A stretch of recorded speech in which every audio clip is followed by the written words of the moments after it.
देखो बच्चों, अभी आप सबको पता ही है कि जे मेंस के फेज फर्स्ट के एग्जाम चल रहे हैं। और इसमें जो फिजिक्स आ रही है वो बच्चों का जो रिव्यू आया है कि बिल्कुल मॉडरेट लेवल की आ रही है। और जो उसमें क्वेश्चन आ रहे हैं वो हम लोग अपनी केपाई कोचिंग में 11th बैच में, 12th बैच में और कंपटीशन बैच में जो कराते हैं, बस वही क्वेश्चन उस पेपर में आ रहे हैं। तो अभी मैं जो 22 जनवरी का शिफ्ट 1 और शिफ्ट सेकेंड का जो पेपर हुआ है उसमें जो भी 12th क्लास के क्वेश्चन आए हुए हैं मैं उनको भी कराऊंगा। ये सभी क्वेश्चन अभी आपके लिए 12th बोर्ड एग्जाम में काम आएंगे और जो नीट का एग्जाम उसमें काम आ जाएंगे और जो अप्रैल सितंबर में जेईई मेंस का एग्जाम देंगे वहां भी ये क्वेश्चन काम आएंगे। तो आप सभी लोग इस वीडियो को लास्ट तक देखें और उसमें वो सभी क्वेश्चन मिलेंगे जो 22 जनवरी को शिफ्ट 1 और शिफ्ट सेकेंड में 12th क्लास के आए हुए हैं। ओके, स्टार्ट करते हैं। तो सबसे पहले मैं आपको बता दूं, ये पहला ही क्वेश्चन जो आप देख रहे हो, इस क्वेश्चन को ध्यान से पढ़ लें। इस क्वेश्चन में तुम देखो, ये बहुत आसान क्वेश्चन है, सेमीकंडक्टर चैप्टर से आया हुआ है और बस ये पूछ रहा है क्वेश्चन में, from the given option identify the diode connected in forward wise. अब तुम्हें पता है फॉरवर्ड वाइज क्या होती है, बताता हूं। ये एक पी एन डायोड है। तो जब ये पी हाई वोल्टेज से, हाई पोटेंशियल से, और एन लो पोटेंशियल से जब जुड़ा होता है तो उसे बोलते हैं फॉरवर्ड वाइज। तो देखते हैं, इसमें जो पी है वो 0 वोल्ट से जुड़ा हुआ है और जो एन है वो -15 वोल्ट से जुड़ा हुआ है। तो 0 वोल्ट -15 वोल्ट के रिस्पेक्ट में कैसा पोटेंशियल है, हाई। तो ये कौन सा वाइज हो गया, फॉरवर्ड वाइज। और यही पूछा था कौन से वाइज में कनेक्शन है, फॉरवर्ड वाइज में। तो कौन सा ऑप्शन सही है, फर्स्ट। बाकी तुम तीनों देखोगे तो तुम्हें रिवर्स वाइज मिलेंगे। जैसे ये 50 है वो 2 वोल्ट से है और जो है 4 वोल्ट से, तो 2 वोल्ट 4 वोल्ट के रिस्पेक्ट में लो वोल्टेज पे, लो पोटेंशियल पे, तो कौन सा वाइज है, रिवर्स वाइज। ऐसे ये भी रिवर्स वाइज है और ये भी रिवर्स वाइज है। तो बड़ा आसान क्वेश्चन आया था जो कि डायोड का था। अगला क्वेश्चन देखिए, दो, ये क्वेश्चन इलेक्ट्रिक फ्लक्स का है और गॉस थ्योरम से आया हुआ है। ये भी हम डायरेक्ट नोट्स में कराते हैं। तो ये क्यूब का क्वेश्चन आते हैं तो उसमें बताते हैं कि जब चार्ज सेंटर पे होता है तो टोटल चार्ज क्यूब के अंदर होता है। जब चार्ज सरफेस पर होता है, क्योंकि कहां पर होता है, सरफेस पे, तो QI2 अंदर, QI2 बाहर। और जब चार्ज एज पर होता है तो QI4 अंदर होता है केवल। तो एज वाला क्वेश्चन है, जरा पढ़िए। A charge of value of q is placed at the edge of a imaginary cube. तो कितना चार्ज क्यूब के अंदर आएगा, QI4। तो गॉस थ्योरम क्या कहती है, फाई क्लोज सरफेस से क्या आता है, Q enclose upon epsilon not. और Q इनक्लोज क्या होगा, Q अपॉन 4 एप्सिलॉन नॉट। क्यों Q इनक्लोज किया लिख देंगे Q अपॉन 4। बहुत इजी क्वेश्चन था। हो सकता है अगला शिफ्ट में क्वेश्चन आ जाए कि चार्ज कॉर्नर पे है, तो कॉर्नर पे चार्ज रखा जाता है तो अंदर कितना आता है, QI8। तो ये क्वेश्चन बहुत आसान था, बच्चे बड़े आसानी से लगा के आ जाएंगे। तो इसका आंसर सेकंड सही है। ओके, अगला क्वेश्चन देखिए, ये वाला क्वेश्चन। ये क्वेश्चन एटम से आया हुआ है। यहाँ पे बोर ने जो हाइड्रोजन लाइक एटम के लिए रेडियस का फॉर्मूला दिया था, तो वही फॉर्मूला लगाना है। तो आप सबको याद होगा रेडियस का फॉर्मूला क्या होता है, Rn 0.53 n² अपॉन z। तो जो रेडियस होती है वो ऑर्बिट नंबर के स्क्वायर के प्रोपोर्शनल और एटॉमिक नंबर के इनवर्सली क्या होती है, इनवर्सली प्रोपोर्शनल होती है। तो यहाँ पे क्या है, देखो पढ़ता हूं क्वेश्चन को। हाइड्रोजन की रेडियस दे रखी है फर्स्ट ऑर्बिट की A0, तो A0 इक्वल टू 0.53। ये आंसर एंगस्ट्रॉम में होता है। हमें किसकी निकालनी है, हमें निकालनी है हीलियम आयन की थर्ड एक्साइटेड स्टेट की, थर्ड एक्साइटेड स्टेट। तो पता है थर्ड एक्साइटेड स्टेट में ऑर्बिट नंबर कौन सा होता है, फर्स्ट में होता है ऑर्बिट नंबर 2, सेकंड में होता है ऑर्बिट नंबर 3, तो थर्ड में कौन सा होगा, ऑर्बिट नंबर 4। तो हम यहाँ पे n मान के रखेंगे 4। तो A इक्वल टू आ जाएगा 0.53 4 का स्क्वायर, और यहाँ पर जो Z है वो हीलियम के लिए कितना रखा जाता है, 2। तो यह आ जाएगा 0.53 16 अपॉन 2। तो A0 में जब तुम A का डिवाइड कर दोगे तो 2 से 16 कितना कट गया, 8 बार। इससे कट जाएगा, तो कौन सा आंसर आ जाएगा? 1/8। समझ आ रहा है? तो क्या आंसर आ जाएगा? 1/8। तो इजी क्वेश्चन था ये तो बहुत, बस फॉर्मूला याद होना चाहिए था, 0.53 n स्क्वायर अपॉन जेड होती है। अगला क्वेश्चन, ये वाला question, find the dimension of b upon mu naught. तो हमें बी की डायमेंशन अलग नहीं निकालनी, म्यू नॉट की अलग नहीं निकालनी, हमें थोड़ा सा इसमें स्मार्ट वर्क करना है। स्मार्ट वर्क कैसे? तो देखिए, आप सब बच्चे जानते हैं कि सोलेनॉइड की मैग्नेटिक फील्ड का जो फॉर्मूला होता है वो ये होता है। तो हमें निकालना क्या है डायमेंशन में? B upon mu naught. तो ये क्या आ जाएगी? N upon l into I. अब देखिए, एन की तो डायमेंशन होती नहीं है, आई की डायमेंशन क्या होगी? एम्पियर, एल की क्या होगी? मीटर, मीटर ऊपर जाएगा तो क्या हो जाएगा? Metre inverse. तो कौन सा ऑप्शन सही आ जाएगा? सेकंड। ये बड़ा इजी क्वेश्चन था और स्मार्ट तरीके से करते हैं। तो अगला क्वेश्चन देखते हैं, ये क्वेश्चन थोड़ा ठीक है। तो इस क्वेश्चन में कैपेसिटर में आप इसको सिंगल कैपेसिटर की तरह सॉल्व नहीं कर सकते, इसको हम लोग कॉम्बिनेशन ऑफ कैपेसिटर में चेंज कर देंगे। कैसे कर देंगे? तुम्हारे लिए जो K1 लिखा है ये C1 कैपेसिटर है, K2 वाला एरिया C2 कैपेसिटर और K3 वाला C3 कैपेसिटर। तो अब ये क्वेश्चन क्या बन जाएगा? C1 कैपेसिटर C2 कैपेसिटर के साथ सीरीज में है। किसमें? देखो बिल्कुल सीरीज में है। और ये दोनों कॉम्बिनेशन इसके साथ K3 के साथ किसमें है? पैरेलल में।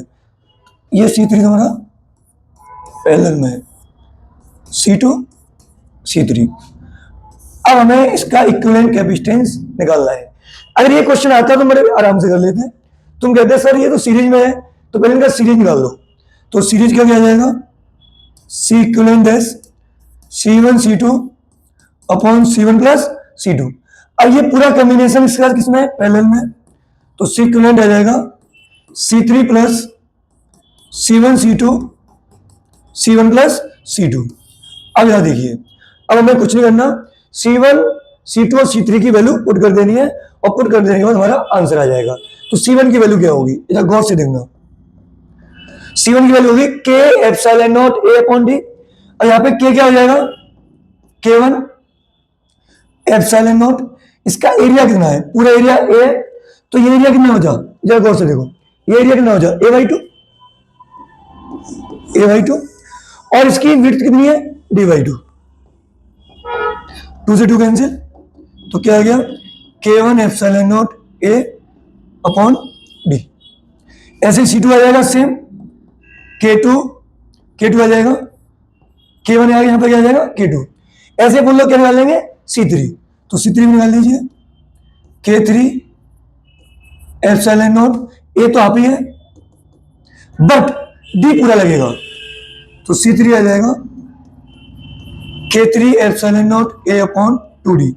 तो हम C1 की वैल्यू निकाल लिए, C2 की वैल्यू निकाल लिए, C3 की वैल्यू निकाल लिए। इन तीनों वैल्यू को यहां पे हम क्या कर देंगे? पुट कर देंगे। जब तुम तीनों वैल्यू को पुट कर दोगे और सॉल्व कर लोगे तो आपका आंसर आ जाएगा सेकंड। तो आप सभी लोग इस क्वेश्चन को भी यहाँ पे सॉल्व कर लीजिए, ठीक है। इंपोर्टेंट क्वेश्चन है ये, नीट में भी आ सकता है और 12th बोर्ड एग्जाम में भी आ सकता है। अच्छा क्वेश्चन है, ठीक है।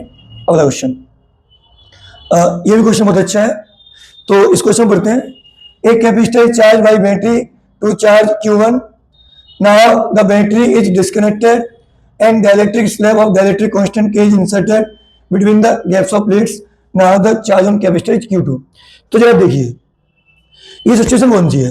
एक कैपेसिटर को हमने बैटरी से चार्ज किया, चार्ज करने के बाद बैटरी को हम फेंकाए, डिस्कनेक्ट कर दी। अब जो कैपेसिटर बचा वो विदाउट बैटरी का है, और बिना बैटरी का सिस्टम होता है उसको हम कौन सिस्टम कहते हैं? आप सब जानते हैं, आइसोलेटेड सिस्टम। और ये तुम्हें पता होना चाहिए, आइसोलेटेड सिस्टम में चार्ज क्या रहता है? कंजर्व। अब चाहे कैपेसिटर के बीच में चाहे कोई डायरेक्टरी डाले या उनके प्लेट्स के बीच की गैप इंक्रीज करें या डिक्रीज करें, चार्ज जो पहले था वही रहेगा। तो इस क्वेश्चन में हमें पेन भी नहीं चलाना, ये आइसोलेटेड सिस्टम का क्वेश्चन है और दोनों केसों में चार्ज क्या रहेगा? सेम। तो सेम रहने पर रेशियो क्या आ जाएगा? 1। समझ में आ गया? ये बहुत इजी क्वेश्चन था अगर आपको आइसोलेटेड सिस्टम का कॉन्सेप्ट आता है। अब जरा ये क्वेश्चन देखिए, यहाँ पर रेजिस्टिविटी वर्सेस टेम्परेचर ग्राफ पूछा है, बट उसने बोला नहीं है, मैं बता दूं, ये उसने मेटल्स का पूछा है। किसका पूछा है? मेटल्स का। तो डायरेक्ट आपको याद होता है मेटल्स का रेजिस्टिविटी वर्सेस टेम्परेचर ग्राफ ये होता है, और एलॉयज का ये होता है।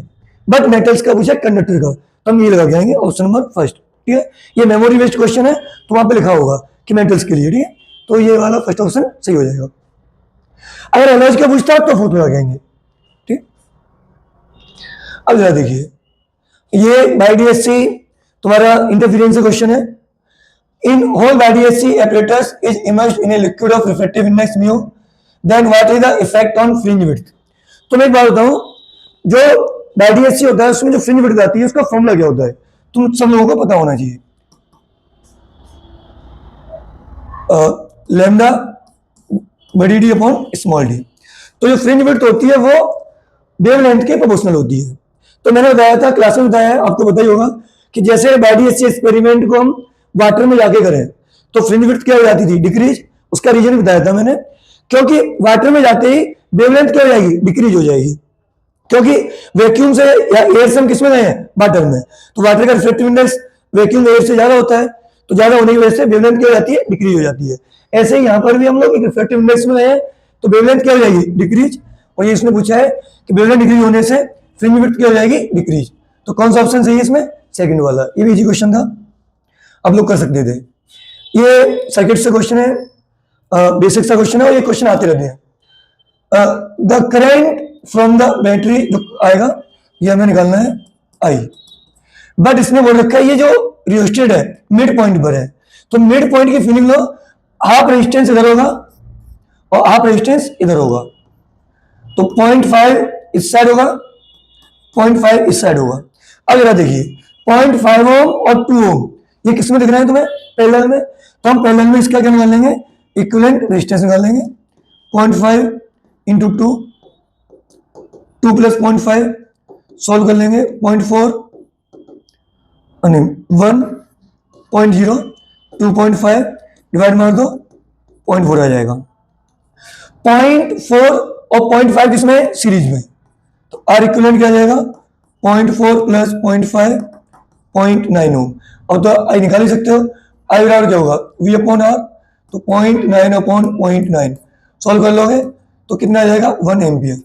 इजी क्वेश्चन था, बस में रियोस्टेट का कॉन्सेप्ट आना चाहिए कि जो रेजिस्टेंस होता है वो लेंथ के कैसे होता है, प्रोपोर्शनल।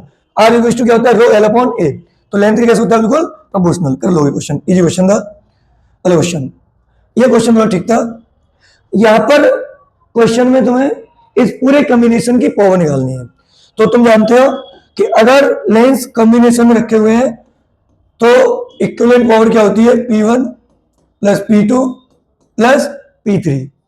हम इसको ऐसे भी कह सकते हैं 1 upon F1 1 upon F2 1 upon F3। तो यहां से तुम्हें आइडिया लग गया होगा ये 1 अपॉन F1 कहां से आता है, ये लेंस मेकर फॉर्मूला है। कौन सा फॉर्मूला है, लेंस मेकर, जो तुम लोग याद रखते हो। तो पहली बात, इस क्वेश्चन में एक लेंस नहीं है, कितने लेंस है, 3। तो मैं तीनों लेंसों को बना देता हूं। पहला लेंस इस तरीके से है और रिफ्लेक्टिव इंडेक्स क्या है, 4/3। ये रेडियस इनफाइनाइट होगी और ये वाली रेडियस दे रखी है R1, तो इसको R1 लिख दो। दूसरा लेंस ये वाला होगा, इसकी रेडियस R1, ये रेडियस R2 और रिफ्लेक्टिव इंडेक्स 3/2 और ये 4/3। थर्ड जो लेंस होगा ये होगा, इसका भी रिफ्लेक्टिव इंडेक्स 4/3 होगा और इसकी जो रेडियस है वो इस साइड वाली R2 है। अब हमें लेंस मेकर फॉर्मूला इस लेंस के लिए अलग लगाना है, इस लेंस के लिए अलग और इस लेंस के लिए अलग। तो क्या होता है lens maker formula, 1 upon F equals to μ2 upon μ1 minus 1, सबको याद रहता है formula, 1 upon R1 minus 1 upon R2। तो सबसे पहले मैं निकाल लेता हूं 1 अपॉन F1। तो μ2 is the reflective index of lens material जो कि 4/3 है, μ1 is the 1 minus 1, R1 is infinite और जो R2 आएगा वहां पे डाल लेंगे, ये बहुत इंपॉर्टेंट है, यहाँ पे R1 का साइन प्लस का रखा जाएगा, माइनस का। तो जब तुम R1 का देखोगे तो सेंटर किधर आ रहा है, लेफ्ट साइड। इस वाले कर्व का सेंटर किधर आ रहा है, लेफ्ट की तरफ। और साइन कन्वेंशन में अगर लेफ्ट की साइड जो चीजें होती हैं उनको हम किस में रखते हैं, नेगेटिव में। तो यहाँ पे जो R1 रखा जाएगा वो माइनस के R1, तो यहाँ से 1 अपॉन F बना जाएगा। इसी तरीके से अपन लोग क्या निकाल लेंगे, 1/f2 निकाल लेंगे। क्या निकाल लेंगे? 1/f2। चलो देखिए, μ2 is the refractive index of lens material 3/2 और एयर का 1 -1। R1 इसको नेगेटिव में रखेंगे क्योंकि लेफ्ट की तरफ इसका सेंटर है, माइनस। R2 इसको अपन लोग पॉजिटिव में रखेंगे क्योंकि इसका कर्व का सेंटर राइट साइड है। किधर है? इस कर्व का सेंटर किधर जा रहा है? Right side. तो साइन कन्वेंशन से किधर आएगा? राइट की तरफ। समझ में आ रहा है? तो ये यहाँ से 1/f2 आ जाएगा, निकाल देना। फिर निकालेंगे अपन लोग 1/f3 और रिफ्रैक्टिव इंडेक्स μ2 4/3 है अपॉन, यहाँ पे आ जाएगा तुम्हारा 1 -1 और R2 ये पॉजिटिव रखा जाएगा स्टार्टिंग वाला, -∞। तो यहाँ से अपन लोग 1/f1 भी निकाल लिए, 1/f2 भी निकाल लिए और 1/f3 भी। अब इन तीनों वैल्यूओं को वहां पर पुट कर देंगे तो हमारा आंसर निकल के आ जाएगा। और सॉल्व करोगे तो थर्ड आंसर आएगा। कौन सा आंसर आएगा? थर्ड आएगा। आप इसको घर पे आराम से बैठ के सॉल्व कर लेना, हो जाएगा। तो कैलकुलेशन है बट आप कर लो सकते हो, कोई दिक्कत नहीं है। ठीक है, अगला क्वेश्चन, ये भी अच्छा क्वेश्चन है। इसमें इलेक्ट्रोस्टैटिक का कॉन्सेप्ट है प्लस प्रोजेक्टाइल मोशन का कॉन्सेप्ट है। देखना इस क्वेश्चन को। The figure shows an electron entering the space between the plates of A parallel plate capacitor with initial velocity है। इनिशियल वेलोसिटी दे रखी है हॉरिजॉन्टल डायरेक्शन में और लेंथ दे रखी है प्लेट्स की है, इलेक्ट्रिक फील्ड दे रखा है ये, और इलेक्ट्रॉन का मास दे रखा है। उसने पूछा है कि जब आउट हो जाएगा तो बाई डायरेक्शन में इसकी वेलोसिटी क्या होगी। तो बाई डायरेक्शन की हमें वेलोसिटी निकालनी है। तो बाई डायरेक्शन में इसका एक एक्सीलरेशन होगा ड्यू टू कूलॉम फोर्स। क्या होगा? एक acceleration due to Coulomb force. तो अगर इलेक्ट्रॉन है, इलेक्ट्रिक फील्ड उधर है, तो इस पर जो फोर्स लगेगा कूलॉम फोर्स इधर लगेगा, इसकी वजह से एक्सीलरेशन होगा फोर्स अपॉन मास। तो कूलॉम फोर्स क्या हो जाएगा? Q और इलेक्ट्रॉन का मास क्या हो गया? m। तो ये एक्सीलरेशन आ गया प्लस बाई डायरेक्शन में। इस एक्सीलरेशन की वजह से ये किधर मूव करेगा? बाई डायरेक्शन में। बट ओरिएंटल डायरेक्शन में कोई एक्सीलरेशन नहीं है तो यूनिफॉर्म मोशन रहेगा ओरिएंटल डायरेक्शन में। बट वर्टिकल डायरेक्शन में एक्सीलरेशन की वजह से इसका जो पाथ होगा वो पैराबोलिक हो जाएगा। कैसा हो जाएगा? पैराबोलिक प्रोजेक्टाइल मोशन हो जाएगा।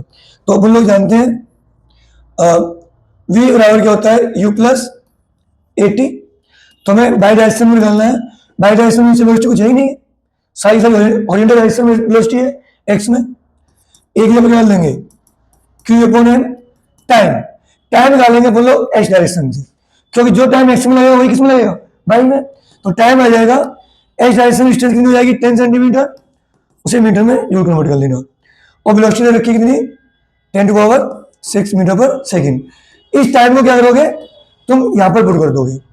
क्यू की वैल्यू रख देना, दे रखी है, ई की वैल्यू रख देना, मास रख देना, टी रख देना, तो वी वाई निकल के आ जाएगा। तो इसका शायद बी ऑप्शन सही हो जाएगा। सेकंड निकाल लेना, घर पे निकालना, शायद सेकंड वाला आ जाएगा। आप कैंसिल करोगे आंसर आ जाएगा। ठीक है, तो ये क्वेश्चन 12th के लिए इंपॉर्टेंट है। आता है क्वेश्चन कि इसमें कूलॉम फोर्स की हेल्प से हम लोग एक्सप्रेशन निकालते हैं और फिर हम लोग प्रोजेक्टाइल मोशन का प्रॉपर कॉन्सेप्ट लगाते हैं, स्टेलाइन मोशन वाला। ठीक है,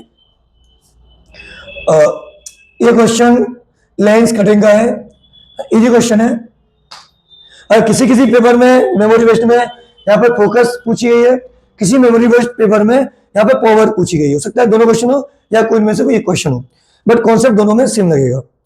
तो अगर कोई लेंस इस तरीके से कट होता है तो उसकी जो थिकनेस है हाफ हो जाती है और थिकनेस हाफ होने से फोकल लेंथ क्या हो जाएगी? डबल। तो इसकी फोकल लेंथ 2f हो जाएगी, इसकी फोकल लेंथ क्या हो जाएगी? 2f। अब इसको ऐसे कट कर दो, तो ऐसे कट करने से थिकनेस वही रहेगी, तो फोकल लेंथ में कोई चेंज अब नहीं आएगा। तो चेंज किसमें आता है? वो इंटेंस जो हमारा इमेज बनेगी उसकी इंटेंसिटी चेंज हो जाएगी, बट फोकल लेंथ 2f आएगी। ये क्वेश्चन हो सकता है पावर के टर्म में पूछ लिया है कि मान लो इसकी पावर 4p है तो इनकी पावर क्या होगी? तो पावर क्या हो जाएगी? हाफ, तो 2p हो जाएगी सबकी पावर। तो हो सकता है पावर के टर्म में पूछ लिया है तो 4p पावर दी जाएगी तो 2p हो जाएगी। अभी फोकल लेंथ f दी है तो 2f क्या हो जाएगी? Focal length. दोनों तरीके से बता दिया है। ठीक है, तो ऐसा कहीं था, मैंने देखा था वहां पावर 4p दे रखी थी तो इस पार्ट की पावर पूछी थी तो हम लोग 2p बता देंगे। ठीक, अगला क्वेश्चन, ये तो बहुत इजी क्वेश्चन था, बहुत ही स्टैंडर्ड डाउन इसका। तो कैपेसिटेंस की डायमेंशन पूछी है, बड़े आराम से निकाल सकते हो, इससे भी निकाल सकते हो जो बच्चे, कुछ बच्चे इससे भी निकाल सकते हैं इस फॉर्मूले से, जिससे आसान है। ये एनर्जी का फॉर्मूला है, ये कैपेसिटेंस का फॉर्मूला है। तो अपन लोगों को एनर्जी की डायमेंशन याद रहती है इजीली तरीके से, तो निकाल लेंगे। चार्ज की डायमेंशन क्या होती है, 80, तो ए स्क्वायर टी स्क्वायर। एनर्जी क्या होती है, ml2 t-2, तो कौन सा ऑप्शन सही आ जाएगा, m इनवर्स l-2 t+4 और ए स्क्वायर। तो देखो कौन सा ऑप्शन सही है, m inverse l-2 t+4 a inverse a+2, तो थर्ड ऑप्शन सही है, कर लेना। ये भी क्वेश्चन अच्छा है, जरा पढ़े इस क्वेश्चन को, पढ़ लो क्वेश्चन को पहले। अब देखिए ये भी इंपॉर्टेंट क्वेश्चन है, 12th बोर्ड एग्जाम में काफी बार आते हैं, जेईएमएस में तो आ ही रहे हैं और नीट में भी आ जाते हैं।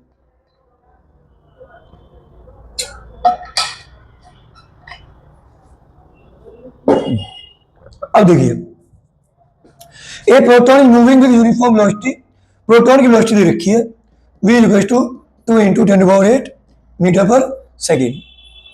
यूनिफॉर्म मैग्नेटिक फील्ड में और इलेक्ट्रिक फील्ड में which are perpendicular to each other, electric field magnetic field आपस में कैसी है, परपेंडिकुलर है।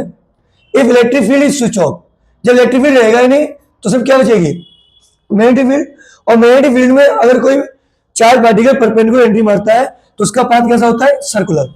इस सर्कुलर पाथ की जो रेडियस होती है उसका फॉर्मूला क्या होता है, सब बच्चे जानते हैं, आर बराबर mb/bq। पूछा क्या है b, तो b क्या आ जाएगा, mb/rq। सारी वैल्यू दे रखी है, तुम्हें r दे रखी है, तुम्हें v दे रखी है, तुम्हें प्रोटॉन का मास पता होता है, प्रोटॉन का चार्ज भी पता होता है, वैल्यू पुट कर देना, आंसर आ जाएगा। ठीक है, तो इसका ऑप्शन सेकंड वाला सही आएगा, देख लेना। ये वाला क्वेश्चन, इस क्वेश्चन में थोड़ा ध्यान से बनने वाली चीज है वो पढ़े। ये एलसीआर सर्किट का है। इन ए एलसीआर सर्किट, कौन circuit, LCR circuit, maximum amplitude, ये है hint, maximum power, maximum amplitude, maximum current, ये सारी चीजें एलसीआर सर्किट में बिलोंग करती है रेजोनेंस सर्किट से। कौन सर्किट से, रेजोनेंस सर्किट से। तो रेजोनेंस, इसको पढ़ना इंपोर्टेंट था कि कौन सर्किट की बात कर रहा है, रेजोनेंस सर्किट की। ठीक है, और करंट कितनी फ्लो हो रही है, आई नॉट, और रेजिस्टेंस क्या है, आर। तो रेजोनेंस सर्किट में जो करंट का फॉर्मूला होता है वो V/R वाला आता है, क्योंकि एक्सएल बराबर क्या होता है, XC। तो इंपीडेंस किसके बराबर आती है, आर के। जब किसके बराबर आता है, आर के, तो सिंपल V/R। अब रेजिस्टेंस क्या कर दिया, R/2, तो आइडियस क्या हो जाएगा, V/R/2। तो क्या ये 2 टाइम्स नहीं हो जाएगा, तो कौन सा ऑप्शन सही, 2I0। ये क्वेश्चन था, कर लोगे। ठीक है, जो बच्चे हमारे 11th 12th और ये कंपटीशन तैयारी कर रहे हैं, ये क्वेश्चन सबके बुक्स, तो उनके नोट्स मिल जाएंगे। ये मैं रेगुलर क्लास जो पढ़ाता हूँ उसमें क्वेश्चन कराता हूँ, और ये नॉर्मल क्वेश्चन है, बहुत बेसिक क्वेश्चन है, थोड़ा ट्रिकी है बट बेसिक है, कर सकते हो सब लोग, और बहुत जल्दी कर सकते हो, टाइम टेकिंग नहीं है, बहुत इजीली है। अब यह क्वेश्चन देखिए, fringe width of red light is more than fringe width of violet light. बिल्कुल सही तो कह रहा है, जो फ्रिंज विड्थ होती है वो वेवलेंथ कैसे होती है, प्रोपोर्शनल। तो रेड लाइट की वेवलेंथ ज्यादा है तो उसकी फ्रिंज विड्थ भी क्या होगी, ज्यादा होगी। सही है स्टेटमेंट। अब कहता है fringe width is directly proportional to the wavelength of light, ये भी स्टेटमेंट सही है। तो कौन सा ऑप्शन सही है, दोनों स्टेटमेंट इसमें सही है, तो सेकंड ऑप्शन सही है। कर लोगे, इजी क्वेश्चन था, ये भी नॉर्मल क्वेश्चन है, तुम लोग कर सकते हो। The net magnetic field at point O, इस पर नेट मैग्नेटिक फील्ड निकालनी है, बट हमें नेट मैग्नेटिक फील्ड में निकालने के लिए ये देखना है कि इस वायर की वजह से जो मैग्नेटिक फील्ड होगी और इस वायर की वजह से जो मैग्नेटिक फील्ड होगी, क्या वो ऐड होगी, क्या वो सब्ट्रैक्ट होंगी। तो डायरेक्शन इंपोर्टेंट है। तो डायरेक्शन के लिए बोल लो क्या करते हैं, करंट की डायरेक्शन में थम्स अप कर लेते हैं और इस O पॉइंट पर थप्पड़ मारते हैं, तो थप्पड़ किधर जा रहा है, अंदर की ओर। तो 5 एम्पीयर की वजह से जो मैग्नेटिक फील्ड होगी वो इनसाइड होगी। कैसी होगी, इनसाइड, इनवर्ड। तो B1 लिख दिया, और फॉर्मूला क्या होता है, μ0 I1/2πr1। R1 यहां से डिस्टेंस क्या हो जाएगी, 6 + 4 10, और ये क्या हो जाएगी, इनवर्ड। क्या हो जाएगी, इनवर्ड।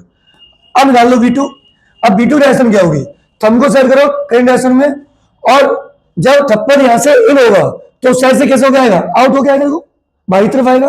तो इस करंट की वजह से जो मैग्नेटिक फील्ड होगी वो आउटवर्ड होगी, बाहरी तरफ निकल जाएगी B2। आउटवर्ड, तो V2 आ जाएगी म्यू नॉट I2 अपॉन 2 पाई R2। अब जब तुम वैल्यू निकाल लो तो एक इनवर्ड एक आउटवर्ड है, तो जो मैक्सिमम जिसकी तरफ ज्यादा होगी उसमें से कम वाली वैल्यू को क्या कर देना, सब्ट्रैक्ट कर देना। डायरेक्शन नहीं पूछी, डायरेक्शन पूछ सकता था, तो जो ज्यादा आएगी वही आ जाएगा। इसका ऑप्शन ए सही आ जाएगा, निकाल देना। ठीक है, ये क्वेश्चन देखो, डिस्प्लेसमेंट करंट से है।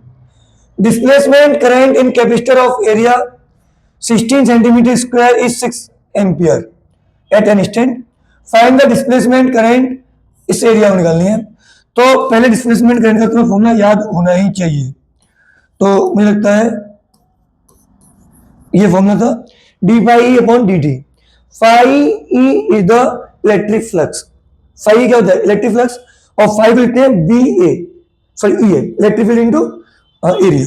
तो ये फॉर्मूला हो जाएगा D E into A D T. तो जो डिस्प्लेसमेंट करंट है वो एरिया की कैसे आ गई, बिल्कुल प्रोपोर्शनल।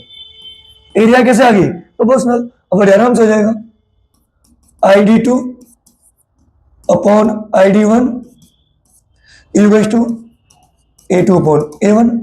तो ID2 पूछा है सेकंड में, ID1 दे रखी है 6, और A2 क्या हो जाएगा, A2 है तुम्हारा 3.2 जिसमें पूछा है वो, और A1 दे रखा है कितना 16। सॉल्व कर लेना, क्रॉस मल्टीप्लाई करके ID2 की वैल्यू आ जाएगी, कितनी आ जाएगी, फर्स्ट कर लेना सॉल्व करके। ठीक है, अब देखिए नेक्स्ट, अब देखिए इस क्वेश्चन में क्या पढ़िए, एक इलेक्ट्रिक डायपोल है। कौन सा डायपोल है, electric dipole. For the electric dipole shown in the figure the electric field and electric potential are E not V not. ये दे रखे एक्सियल पोजीशन में, तो एक्सियल पोजीशन का फॉर्मूला लिखना 1/4 pi epsilon not 2p upon r की होती है, और वी नॉट क्या होता है 1/4 pi epsilon not p upon r square. अब इक्विटोरियल पोजीशन पर तो उसकी डिस्टेंस ज्यादा है, 2r है, r नहीं है, ये ध्यान देने वाली बात है, 2r है। तो यहाँ पे इलेक्ट्रिक फील्ड क्या होगी 1/4 pi epsilon not p upon 2r cube. तो ये आ जाएगा 1/4 pi epsilon not p upon 8r cube. और पोटेंशियल क्या होता है इक्विटोरियल पोजीशन में, सब लोग जानते हैं, जीरो। तो जीरो ऑप्शन तो सब में ही है, उसे को छोड़ के। तो जो इलेक्ट्रिक फील्ड होगी E, इसको मैं ई नॉट लिख देता हूं, तो जो ई होगी, तो जो यहाँ पे आ रहा है 2p, क्या आ रहा है 2p, तो अगर मैं ऊपर नीचे 2 का मल्टीप्लाई कर दूं तो यहाँ पे क्या आ जाएगा 16, और इसकी यहाँ पे लिख सकते हैं अपन लोग ई नॉट, तो ई नॉट बाई 16 आ जाएगा। क्या आ जाएगा, ई नॉट बाई 16, क्योंकि यहाँ पे आ रहा है 2p, वो आ रहा था p, तो हम एक बार ऊपर नीचे 2 का मल्टीप्लाई कर देंगे, तो एरिया में क्या हो जाएगा 16, कर लेना ये क्वेश्चन। तो इस क्वेश्चन में क्या हमें सर्किट में करंट निकालनी है। तो इस क्वेश्चन की जो ट्रिक है मेन, जो उसको जहां से हम क्वेश्चन पकड़ना है, चलो देखिए, अगर डीसी सप्लाई के साथ कैपेसिटर लगाए तो वहां पर कैपेसिटर एक ओपन सर्किट की तरह बिहेव करता है, वहां पे एक ओपन ब्रांच को बना देता है, तो इस वाली ब्रांच में कोई करंट फ्लो नहीं होगी। जब इस वाली ब्रांच में कोई करंट फ्लो नहीं होगी तो इसके बाद जो भी लगा है वो सब यूजलेस है, किसी काम का नहीं है, हम इसको क्या कर सकते हैं, नेगलेक्ट कर सकते हैं, हटा सकते हैं। तो हमारा नया सर्किट क्या बन जाएगा, इस तरीके से बन जाएगा। यह देखो,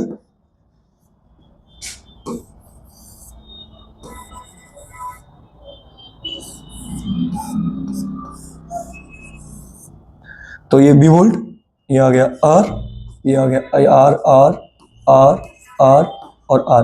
अब बड़े इजीली कर लोगे, ये आर आर किसमें है, सीरीज में, और ये 2r आर 2r हो गया, 2r किसमें है, पैरेलल में, तो 2r into are, are plus 2r, ये क्या आ जाएगा 2/3r, तो इसका आ जाएगा 2/3r, 2/3r प्लस r, ये किसमें आ जाएंगे फिर, सीरीज में आ जाएंगे, तो 2/3r प्लस r, ये आ जाएगा 5r/3। तो यहां तक 5r/3, 5r/3 और r किसमें है, पैरेलल में, किसमें है, पैरेलल में, तो ये क्या आ जाएगा 5r/3 into r, 5r/3 plus r। तो पहले का फॉर्मूला क्या होता है, r1 r2 upon r1 plus r2। इसको सॉल्व कर लोगे तो 3 LCM आ जाएगा, 3 से 3 कैंसिल हो जाएगा, तो ये आ जाएगा 5r/8।